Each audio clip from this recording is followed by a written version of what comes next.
Thank you, Dina.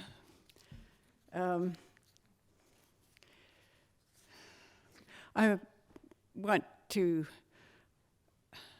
offer my thanks, first of all.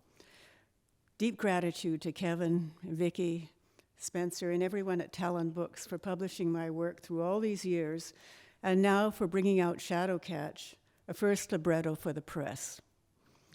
In particular, heartfelt thanks to Katrina for her editing expertise and the many extra steps she took to ensure all this book's supporting historical material. Also, my delighted thanks to Les for the striking cover he's designed.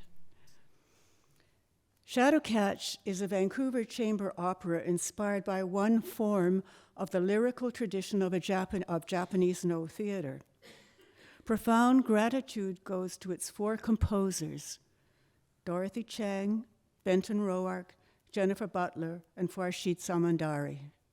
Each score is wonderfully appropriate for the act each composer chose.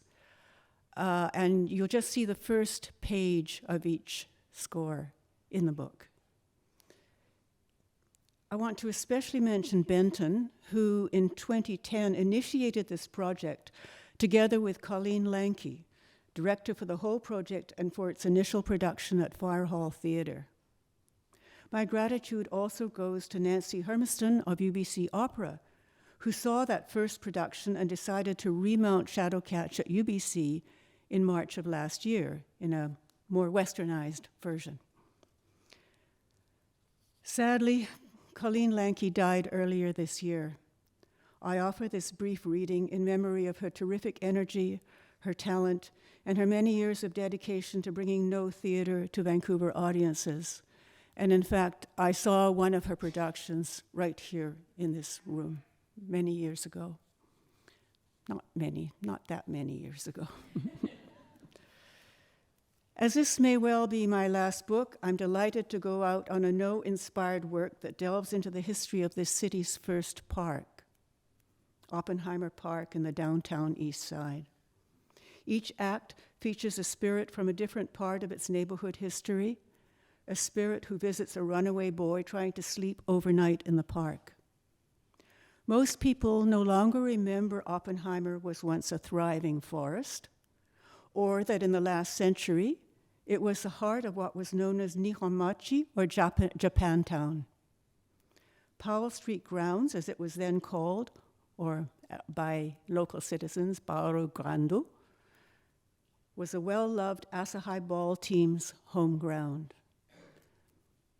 So let me read from Act 2, featuring the spirit of the runaway boy. Well, he's not the main character in this act. He lasts through all four acts. He's the only character who does.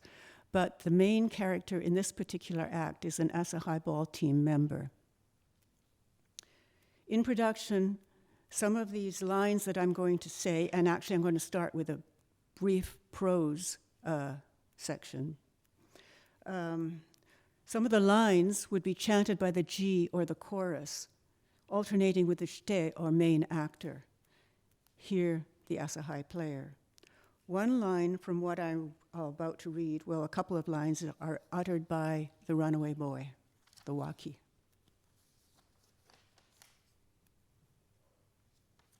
So imagine Oppenheimer Park, nighttime, this young runaway spending his first night in the city, trying to sleep in the park. Somebody who looks like an elderly cleaner comes along, picking up things with the kind of stick you use for picking up trash on the ground, and accidentally stabs the boy's pack, or seems to accidentally. Look, I find a place to sleep, then you come along and stab my pack. Why don't you work by daylight when it's easier to see what belongs to people? What belongs, you say, and to whom? We thought Paolo Grande was ours. We thought our houses, the Buddhist temple, our school, our shops, the noodle and tofu makers, this baseball diamond, all that we worked so hard to make was ours. Then Pearl Harbor happened, and overnight we learned none of it was.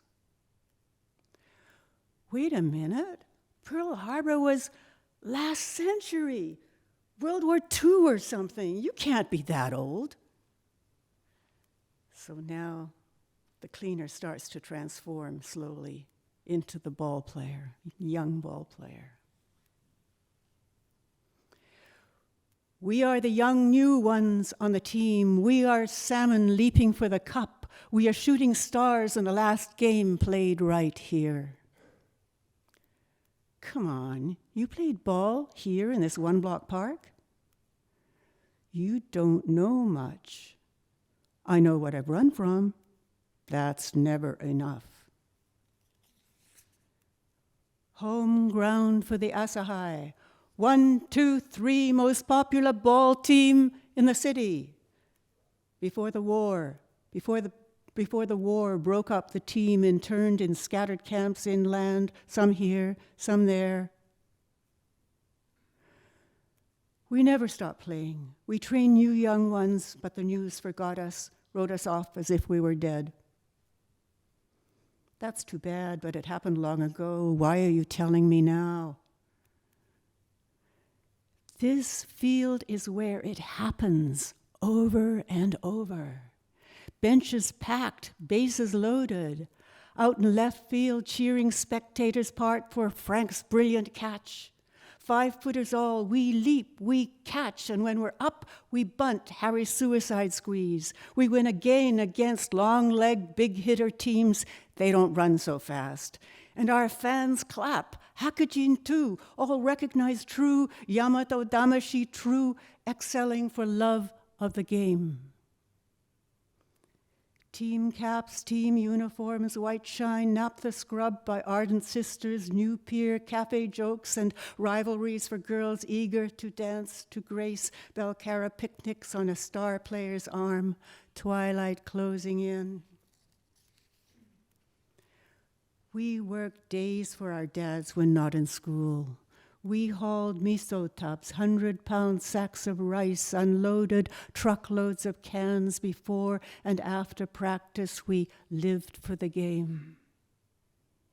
So long ago, we lived inside that glory. Local stars we were, shooting through the unseen dark, fear clouds massing out beyond the field where we played ball, bright ball. Night's dark, the boy thinks, outside his bright talk, maybe inside it too. Here's something I've learned. To move on, you have to leave some things behind.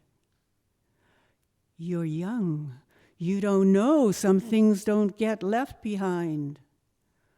Our caps, our uniforms we packed with us to the camps. Even my leap in the last game, I took it with me. Twilight closing in, end of the season, end of life's game against all odds. Our star ascent, the ball at its peak, falling. Thanks.